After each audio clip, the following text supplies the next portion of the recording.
So Japan's not like the United States. We deal with change day to day. It's part of the reason why we're so with each other all the time, is we're convinced that everything is the end of the world. And so it makes it very easy for us to get a little hyperbolic. But it does mean that when we make changes to our political, our economic, our strategic environment, that they're substantial and they stick. And since we're doing it all the time, when everything's a crisis, nothing is, if that makes sense. Whereas in Japan, everything's about continuity. It's about making sure that everybody is all on the same page, because when they're not, you have civil breakdown. The United States is on a resource-rich continent. We've got a robust local demographic. We've got our closest trading partner, which is next door, which is generally not seen as a rival. None of that is true in Japan.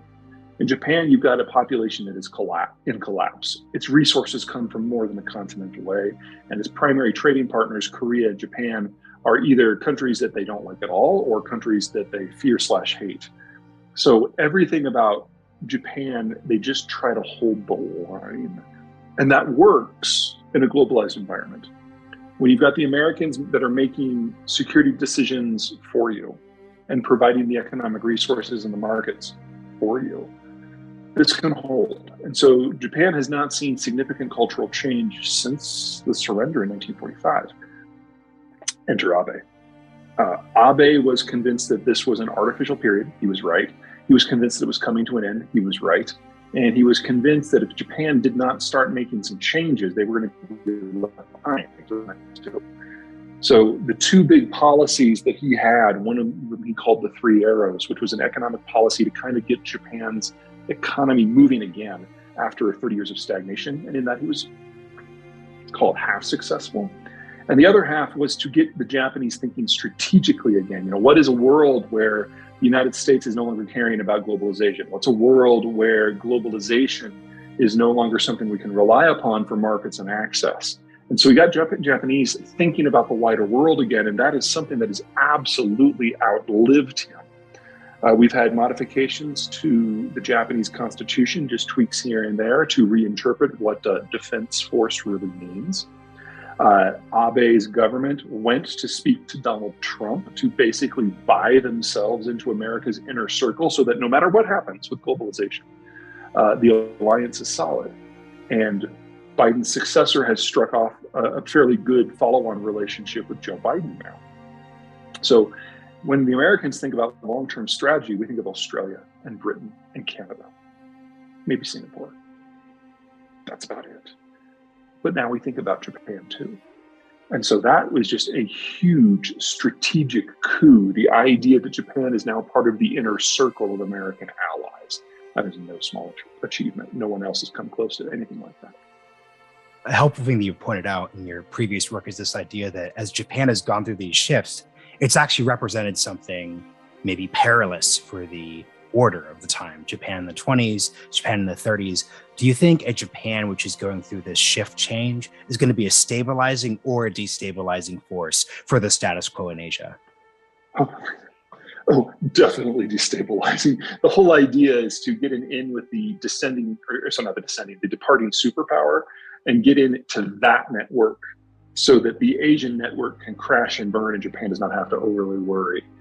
Anyone who's capable of doing long-term math realizes that China's time is limited. The demographics are so far past terminal that we're now looking in some of the better cases that China will lose half of its population within the next 30 years. That is not an economic model that Japanese, for economic reasons, want anything to do with, independent of the fact that there's a lot of strategic bad blood between two countries.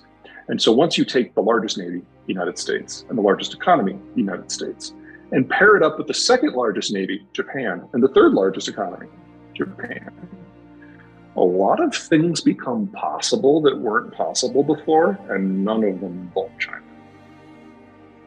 The real then takeaway question here is obviously we're leaning towards the next party Congress for the Chinese Communist Party.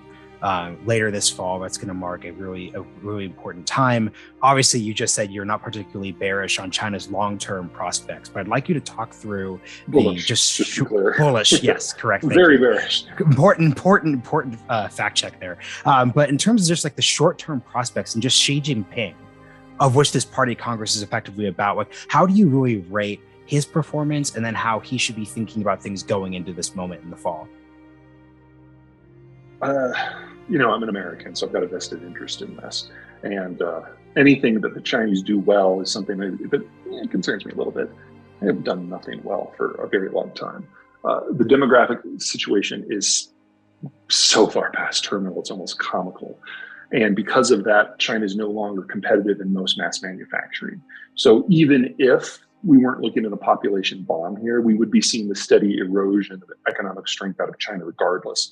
That's assuming that the United States does not take military or take a military attack. Let me try to phrase that again.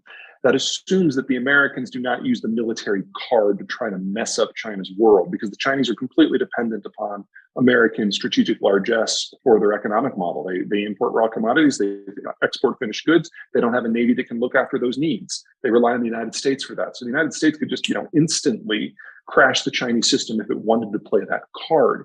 And the Chinese, if anything, have gone the opposite direction in antagonizing the United States, but not building up the long range capacity that would be necessary to get by without the United States. It's like the dumbest possible way you could do it. And now Xi has concentrated his power so tightly into a cult of personality that he's not even getting reliable information about what's going on in the wider world. So we're just seeing these cavitating failures in policy across the Chinese system. Does that mean that the Chinese people aren't clever? No. Does it not mean that they have become industry leaders in a few things? No. But none of it is sustainable anymore.